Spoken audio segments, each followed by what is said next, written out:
الذين يأكلون الربا لا يقومون إلا كما يقوم الذي يتخبطه الشيطان من المس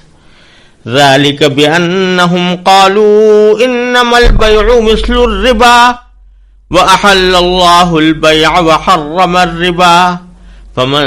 جاءه موعظة من ربه فانتهى فله ما سلف وأمره إلى الله ومن عاد فأولئك أصحاب النار هم فيها خالدون يمحق الله الربا ويربي الصدقات والله لا يحب كل كفار أثيم إن الذين آمنوا وعملوا الصالحات وأقاموا الصلاة وآتوا الزكاة لهم أجرهم عند ربهم ولا خوف عليهم ولا هم يحزنون يا أيها الذين آمنوا اتقوا الله وذروا ما بقي من الربا إن كنتم مؤمنين فإن لم تفعلوا فأذنوا بحرب من الله ورسوله وإن تبتم فلكم رؤوس أموالكم لا تظلمون ولا تظلمون وإن كان ذو عسرة فنظرة إلى ميسرة وإن كان ذو عسرة فنظرة إلى ميسرة وأن تصدقوا خير لكم إن كنتم تعلمون واتقوا يوما ترجعون فيه إلى الله ثم توفى كل نفس ما كسبت وهم لا يظلمون. جو لوگ سود کھاتے ہیں وہ قیامت میں اٹھیں گے تو اس شخص کی طرح اٹھیں گے جسے شیطان نے چھو کر پاگل بنا دیا ہو. یہ اس لیے ہوگا کہ انہوں نے کہا تھا کہ بیع بھی تو سود ہی کی طرح ہوتی ہے،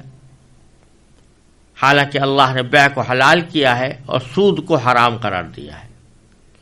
لہذا جس شخص کے پاس اس کے پروردگار کی طرف سے نصیحت آ گئی اور وہ بات آ گیا تو ماضی میں جو کچھ ہوا وہ اسی کا ہے، اور اس کی باطنی کیفیت کا معاملہ اللہ کے حوالے ہے. اور جس شخص نے لوٹ کر پھر وہی کام کیا تو ایسے لوگ دوزخی ہیں، وہ ہمیشہ اسی میں رہیں گے. اللہ سود کو مٹاتا ہے اور صدقات کو بڑھاتا ہے، اور اللہ ہر اس شخص کو ناپسند کرتا ہے جو ناشکرا گنہگار ہو. ہاں، وہ لوگ جو ایمان لائیں، نیک عمل کریں، نماز قائم کریں اور زکوٰۃ ادا کریں، وہ اپنے رب کے پاس اپنے اجر کے مستحق ہوں گے. نہ انہیں کوئی خوف لاحق ہوگا، نہ کوئی غم پہنچے گا. اے ایمان والو، اللہ سے ڈرو، اور اگر تم واقعی مومن ہو تو سود کا جو حصہ بھی کسی کے ذمے باقی رہ گیا ہو اسے چھوڑ دو. پھر بھی اگر تم ایسا نہ کرو گے تو اللہ اور اس کے رسول کی طرف سے اعلان جنگ سن لو. اور اگر تم سود سے توبہ کرو تو تمہارا اصل سرمایہ تمہارا حق ہے. نہ تم کسی پر ظلم کرو نہ تم پر ظلم کیا جائے. اور اگر کوئی تنگ دست ہو تو اس کا ہاتھ کھلنے تک مہلت دینی ہے، اور صدقہ ہی کر دو تو یہ تمہارے حق میں کہیں زیادہ بہتر ہے، بشرطے کہ تم کو سمجھ ہو. اور ڈرو اس دن سے جب تم سب اللہ کے پاس لوٹ کر جاؤ گے. پھر ہر شخص کو جو کچھ اس نے کمایا ہے پورا پورا دیا جائے گا، اور ان پر کوئی ظلم نہیں ہوگا. ان آیات کریمہ میں اللہ تبارک و تعالی نے سود کی حرمت اور اس کے خرابیوں کا بیان فرمایا ہے. اس سے پہلے ایک طویل سلسلہ اللہ تعالیٰ کے راستے میں مال خرچ کرنے اور صدقہ کرنے کی فضیلت اور ان کے احکام سے متعلق تھا. اب یہ اس کی بالکل ضد کا ذکر ہے، کیونکہ صدقے میں اور اللہ تعالیٰ کے راستے میں مال خرچ کرنے میں انسان اپنے پاس سے کسی معاوضے کے بغیر پیسے کسی کو دیتا ہے، جو انسان کی فیاضی اور سخاوت کا ایک مظہر ہوتا ہے. اور سود میں وہ بغیر کسی معاوضے کے پیسے وصول کرتا ہے، اور وہ اس کے بخل اور کنجوسی کا مظہر ہوتا ہے۔ تو اللہ تبارک و تعالی نے جہاں صدقات کا تفصیل سے ذکر فرمایا تو اس کے بعد پھر اس کی ضد یعنی سود خوری کا خاص طور پر ذکر کیا، اور اللہ تبارک و تعالی نے سب سے پہلے وہ انجام بتایا جو سود خوار کا دنیا و آخرت میں ہوتا ہے۔ تو اللہ تبارک و تعالی نے فرمایا کہ وہ لوگ جو سود کھاتے ہیں وہ قیامت میں کس طرح اٹھیں گے۔ چنانچہ فرمایا کہ الذین یأکلون الربا، وہ لوگ جو کہ سود کھاتے ہیں، لا یقومون الا کما یقوم الذی یتخبطہ الشیطان من المس، تو وہ اٹھیں گے تو اس شخص کی طرح اٹھیں گے جسے شیطان نے چھو کر پاگل بنا دیا۔ یہ انجام جو اللہ تعالی نے بتایا سود خور کا کہ وہ آخرت میں جب اٹھے گا تو اس طرح اٹھے گا جیسے کہ کسی کے اوپر کوئی شیطان یا جن مسلط ہو گیا ہو اور اس کی وجہ سے وہ اپنے ہوش و آواز کھو بیٹھا ہو اور چیختا چلاتا پھرتا ہو۔ یہ خاص طور پر اللہ تعالیٰ نے یہ مثال دی ہے کہ سود خور کو اس طرح اٹھایا جائے گا۔ یہ در حقیقت اس خاص انجام کی وجہ بظاہر یہ معلوم ہوتی ہے کہ دنیا میں جب سود خور لوگوں سے سود لے لے کر اپنی آمدنی میں اضافہ کرتا تھا تو اس میں اس کو غریب لوگوں کی غربت کی کوئی پرواہ نہیں ہوتی تھی، اور اس کے سامنے اگر لوگ فقر و فاقے کا بھی شکار ہوں تو اس کو ان سے کوئی ہمدردی ہونے کے بجائے وہ اپنے سود کے مطالبے کے اوپر ڈٹا رہتا تھا۔ تو گویا اس نے اپنی دولت کو جمع کرنے کی ہوس میں اپنے ہوش کھوئے ہوئے تھے۔ تو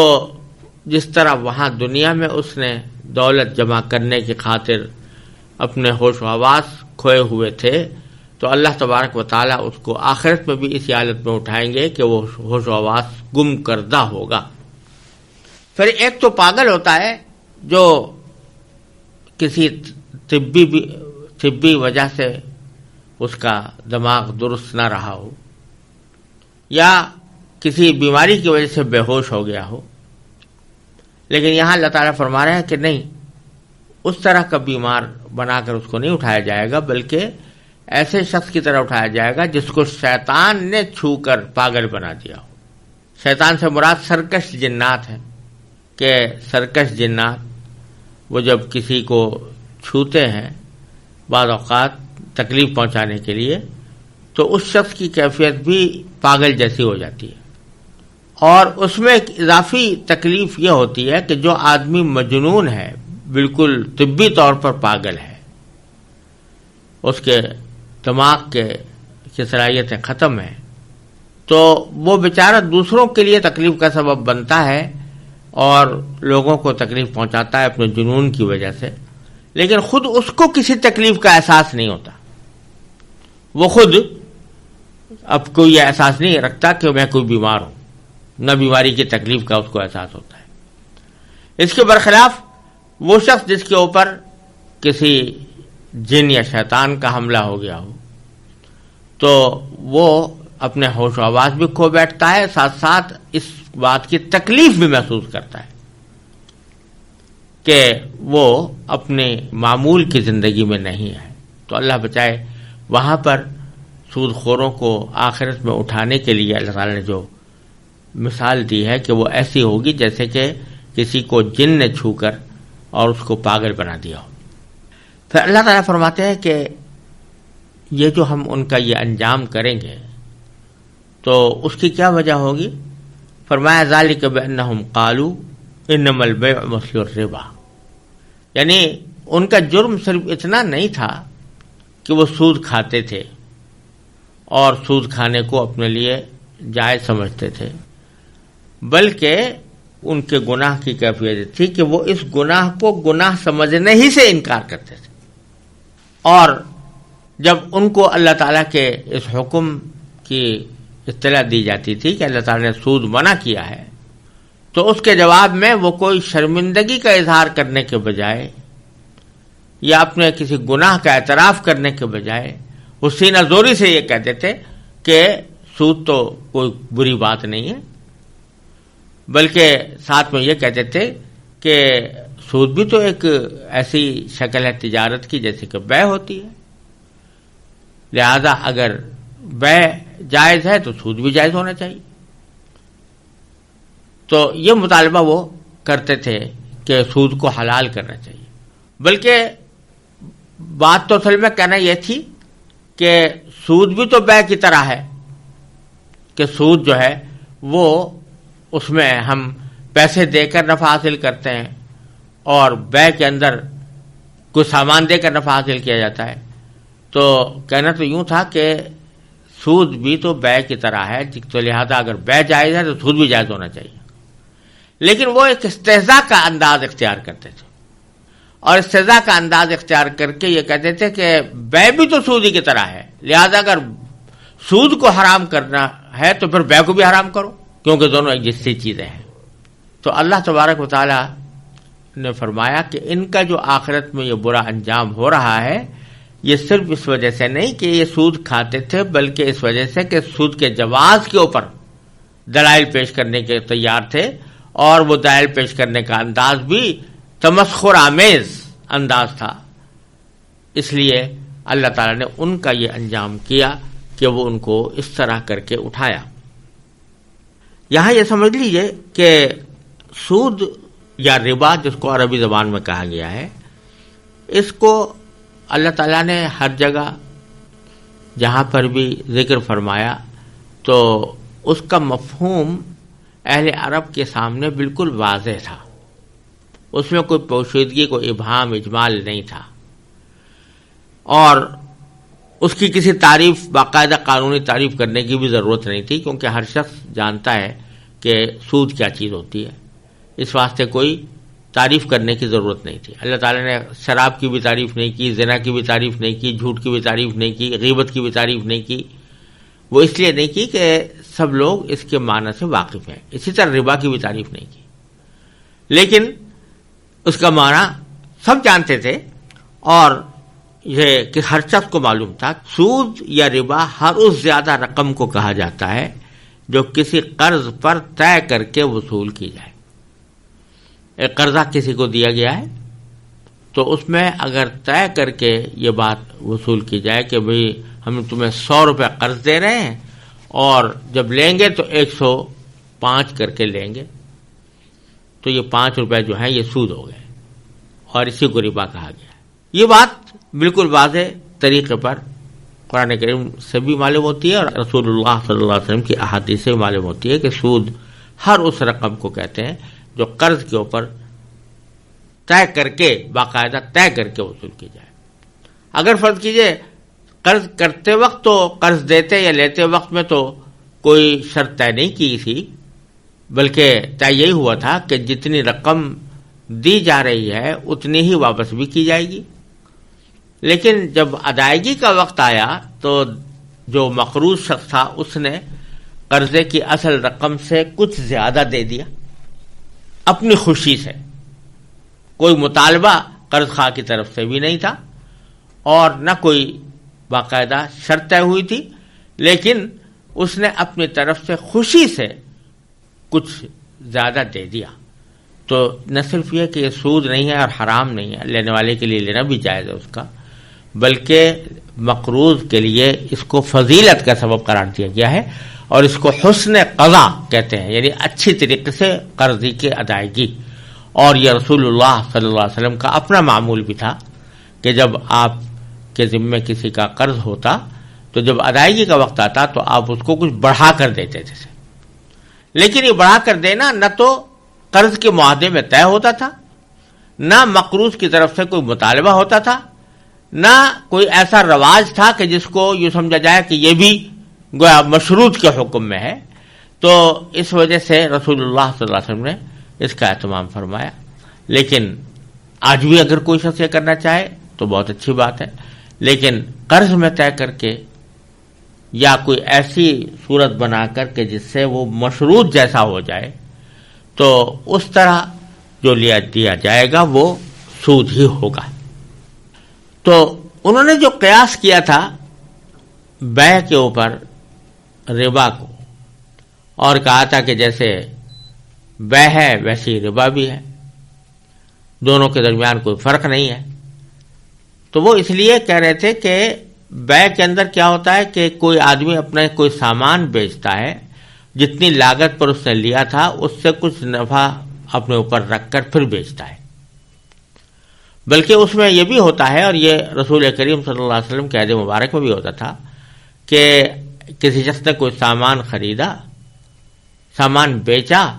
لیکن اگر خریدار نے اس کے رقم کی ادائیگی کے لیے کچھ مدت عقد قرض عقد بیع کے اندر ہی طے کر لیا ہے کہ مثلا میں اپنے اس کے پیسے 6 مہینے کے بعد ادا کروں گا، تو اس صورت میں بھی بیع کے اندر کوئی قیمت مقرر کر لی جاتی تھی، اور بعض اوقات وہ نقد قیمت سے کچھ زیادہ بھی ہوتی تھی۔ لیکن جب ایک مرتبہ وہ نقد قیمت متعین ہو گئی، ادھار قیمت متعین ہو گئی، تو اب اگر فرض کرو کہ بعد میں جس شخص نے وہ چیز خریدی تھی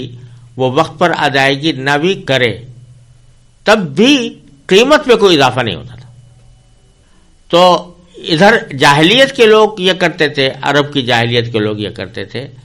کہ اگر فرض کرو کہ وہ اپنے وقت کے اوپر پیسے ادا نہ کر سکا تو اس سے کہتے تھے اما ان تقضی و اما ان تربی، کہ یا تو ہمارے ادا کر دو، جو ہمارے ذمہ قیمت ہے وہ ادا کر دو، اور وہ اما ان تربی، یا پھر تم اس کے اندر اضافہ کر دو، قیمت میں اضافہ کر دو، یعنی پیچھے پیسے اگر 100 روپے تھے تو اب چونکہ تم نے وقت پر ادا نہیں کیا، آئندہ ادا کرو گے تو اب اس میں کچھ مزید اضافہ کر دو۔ اب ہوتا ہی تھا کہ یہ پہلے جو اضافہ کیا گیا تھا جس وقت بیع ہو رہی تھی، اس وقت جو اضافہ کیا گیا تھا وہ تو حلال تھا، لیکن جب وقت گزر گیا، وقت پر ادائیگی نہ ہوئی، اور اس موقع پر اگر وہ اضافہ کرنا چاہے تو اس کو ربا اور سود کہا جاتا تھا۔ تو اس پر ان کو اعتراض تھا کہ یہ کیا بات ہوئی کہ پہلی مرتبہ جب اضافہ کیا گیا تھا وہ تو آپ نے اس کو تو کوئی ناجائز قرار نہیں دیا، لیکن دوسری مرتبہ جب اضافہ کیا گیا اور اس کے اندر زیادتی کی گئی تو اس کو آپ حرام قرار دے رہے ہیں۔ تو اللہ تبارک و تعالی سے ان کو یہ گویا شکوہ تھا کہ آپ نے بیع کو تو حلال کر دیا ہے اور ربا کو حرام کر دیا۔ حالانکہ یہ اعتراض بڑا احمقانہ تھا، اس لیے احمقانہ تھا کہ عقلی طور پر بھی جو ایک چیز جو سامان تجارت ہوتی ہے اس کے حالات مختلف ہیں، اس کے احکام مختلف ہیں، اور نقدی کے احکام مختلف ہیں۔ سامان تجارت جو ہوتا ہے، کوئی بھی چیز دنیا کی ہو، وہ اپنے ذاتی طور پر اس کے اندر کوئی فائدہ ہوتا ہے، کپڑا ہے، کھانے کی چیز ہے، فرنیچر ہے، گاڑی ہے، جو چیزیں بھی ہیں ان کی اپنی ذاتی اس کے اندر ایک منفعت ہوتی ہے، ذاتی فائدہ ہوتا ہے۔ تو اگر آدمی اس کے اوپر لاگت پر کہیں سے لی اور اس کے اوپر نفع لے کر بیچا تو اس میں کوئی خرابی نہیں، لیکن نقدی جو ہے، نقدی کو اللہ تبارک و تعالیٰ نے سامان تجارت نہیں بنایا۔ نقدی صرف اس کام کے لیے پیدا ہوئی ہے کہ اس کو تبادلے کا ایک ذریعہ پیدا ہو، اور پہلے زمانے میں مثلا جو بارٹر سسٹم ہوتا تھا، یعنی ایک جنس کے بدلے دوسری جنس خرید لی جاتی تھی، کپڑا دے کر گندم لے لیا مثلا، لیکن اس میں قیمت کا تعین کرنا مشکل ہوتا تھا کہ کتنے کپڑے کے مقابلے میں کتنی گندم دی جائے، اس کا پیمانہ مقرر کرنا دشوار ہوتا تھا۔ اور پھر ضروری کہ جس شخص کو کپڑے کی ضرورت ہے اس کے پاس گندم موجود ہو، جس کو گندم کی ضرورت ہے اس کے پاس کپڑا موجود ہو، اس لیے ضرورت تھی کہ ایسی چیز پیدا کی جائے کہ جو تبادلے کا ذریعہ ہو، وہ اپنے ذات میں کوئی منفعت نہیں رکھتی۔ چنانچہ جو نقدی ہوتی ہے اس کو اگر کوئی کھا کر اپنے بھوک مٹانا چاہے بھوک نہیں مٹا سکتا، پی کر پیاس مٹانا چاہے پیاس نہیں مٹا سکتا، اس کو اپنے لباس کے طور پر استعمال نہیں کر سکتا۔ ہاں، اس کو دے کر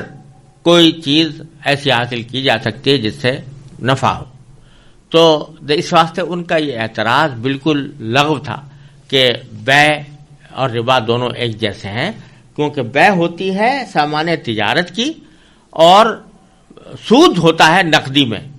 اور نقدی ایسی چیز نہیں کہ جو سامان تجارت بنائی جائے، وہ صرف آلے تبادلہ ہے، لہذا دونوں میں زمین آسمان کا فرق ہو گیا۔ اللہ تبارک و تعالیٰ نے یہ فرق رکھا ہے دونوں چیزوں میں احکام کے اعتبار سے۔ تو نفع سامان تجارت پر آپ وصول کر سکتے ہیں، لیکن نقدی کے اوپر نفع لینا یہ کسی بھی صورت جائز نہیں ہے، نہ ہاتھ در ہاتھ معاملے میں، نہ ادھار کے معاملے میں۔ اور جو اشیاء ضرورت ہے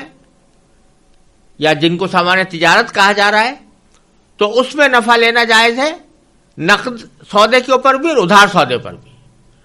اور نقدی کا تبادلہ جب نقدی سے ہو تو نہ نقد سودے کے اوپر کوئی اضافہ لینا جائز ہے، نہ ادھار سودے کے اوپر کوئی نفع لینا جائز ہے، کیونکہ دونوں کے احکام میں زمین و آسمان کا فرق ہے۔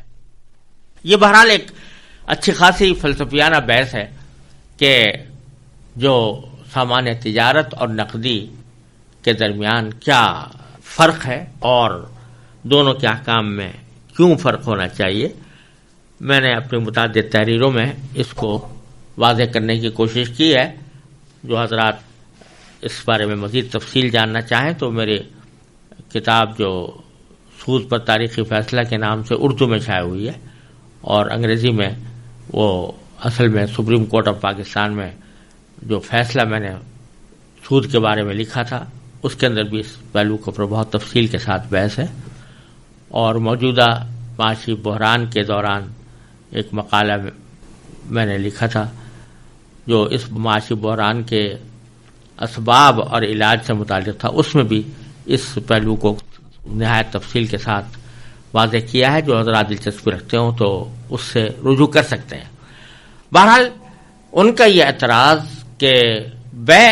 ربا کی طرح ہے، یہ ایک غلط اعتراض تھا، اور اس کا عقلی بنیادوں پر بہت مستحکم جواب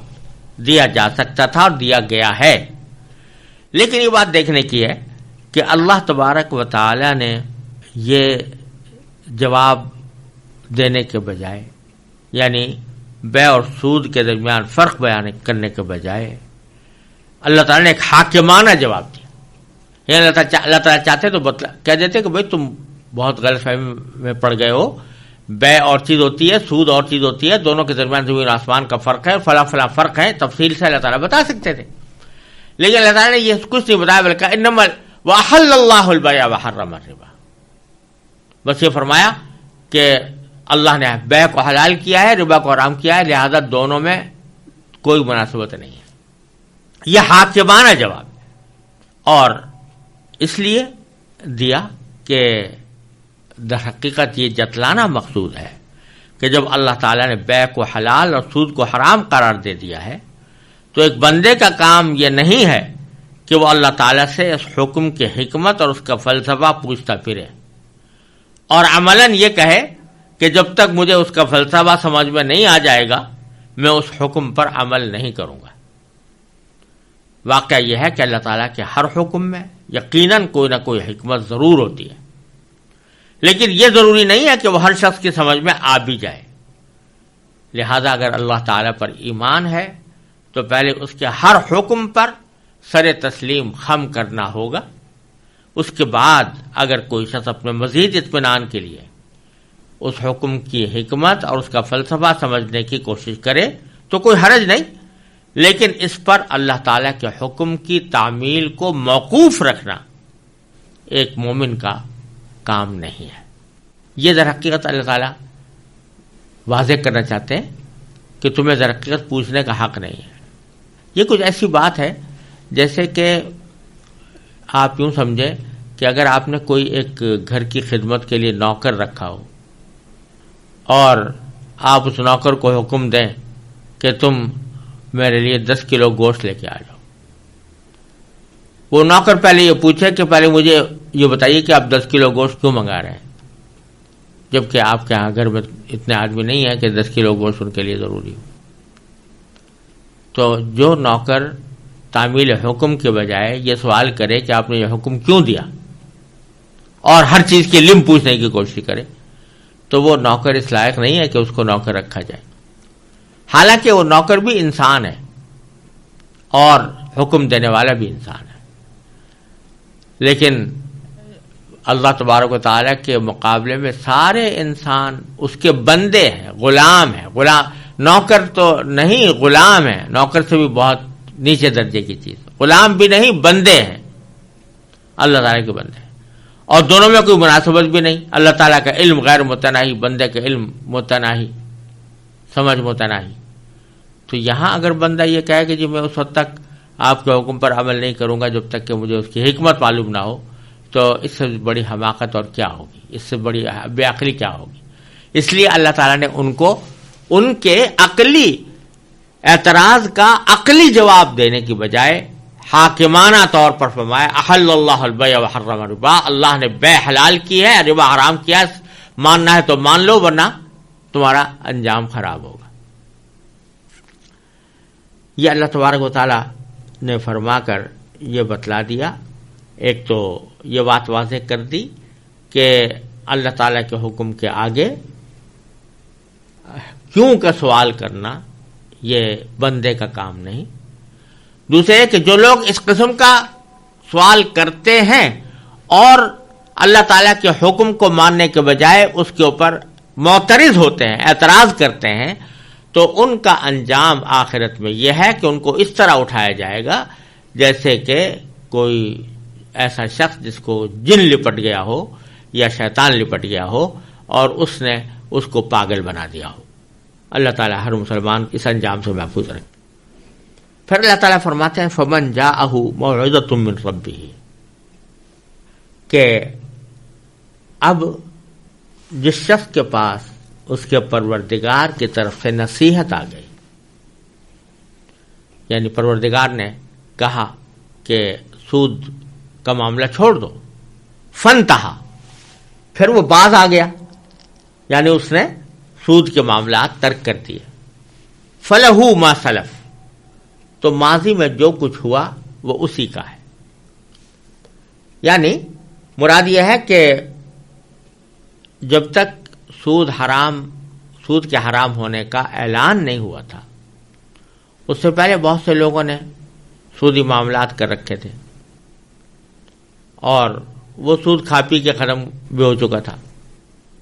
تو جب سود حرام ہوا تو کسی کے دل میں یہ خیال ہو سکتا تھا کہ وہ جو پچھلے سال سے ہم سود کھاتے چلے آ رہے ہیں وہ تو ہے ہی حرام، تھا ہی حرام، لہذا وہ سارا واپس کرنا ہوگا ہمیں. تو اللہ تعالیٰ فرما رہے ہیں کہ نہیں، جب اللہ تعالیٰ کی طرف سے نصیحت آئی اور اس کے بعد آدمی باز آ گیا تو پھر جو پچھلے زمانے میں اس سے معاملات کیے تھے، جو کھا پی کر ختم کر چکا ہے، تو وہ اس کا ہے، یعنی اس کے اوپر اس کا مواخذہ نہیں ہوگا، نہ اس کو واپس لوٹانے کی اس کے اوپر ذمہ داری عائد کی گئی ہے. ہاں، جس وقت کہ ربا کی حرمت کا اعلان ہوا اس وقت میں اگر کسی کے ذمے کوئی سود کی رقم باقی تھی اس کو چھوڑنا لازمی ہے، جیسا کہ آگے آنے والا ہے. لیکن جو واقعات معاملات پہلے پیش آ چکے ان کے بارے میں اللہ تعالیٰ نے فرمایا کہ یہ اس کے اوپر اس کا کوئی مواخذہ نہیں ہے اور وہ اس سے مطالبہ نہیں کیا جائے گا کہ وہ واپس کرے. فلہ ما سلف وامرہ الی اللہ، اور اس کا معاملہ اللہ کے حوالے ہے. یعنی یہ بات کہ جو سود کو اس نے فرض کرو چھوڑا ہے تو آیا اخلاص کے ساتھ اللہ تعالیٰ کی حکم کی تعمیل میں چھوڑا ہے، یا سود کو سمجھتا تو برحق ہے اور کسی دباؤ میں آ کر وقتی طور پر چھوڑ دیا، آئندہ اس کا ارادہ ہے کہ جب کبھی موقع ملے گا تو سود کا کاروبار کروں گا. تو ظاہر ہے کہ وہ اس شخص کا انجام مختلف ہوگا اس شخص سے جو اخلاص کے ساتھ سود چھوڑ رہا ہے. تو اللہ تعالیٰ فرماتے ہیں کہ ظاہری دنیا کے اندر تو آدمی کے جو ظاہری اعمال ہوتے ہیں انہی کے مطابق فیصلہ کیا جاتا ہے، انہی کے مطابق عمل کیا جاتا ہے، انہی کے مطابق اس سے سلوک کیا جاتا ہے. لیکن جو اس کی باطنی کیفیت ہے وہ تو اللہ تعالیٰ ہی بہتر جانتے ہیں، اس لیے وہ معاملہ اللہ کے حوالے ہے. وامرہ الی اللہ. ہمارے سامنے اگر کوئی شخص سود سے باز آ گیا تو ہم یہ سمجھیں گے کہ اس نے سود چھوڑ دیا. ہم اس کو بلا وجہ بدگمانی نہیں کریں گے کہ یہ اس نے محض دباؤ میں آ کر چھوڑا ہے اور یہ اس کو برا نہیں سمجھتا اور آئندہ بھی کرے گا.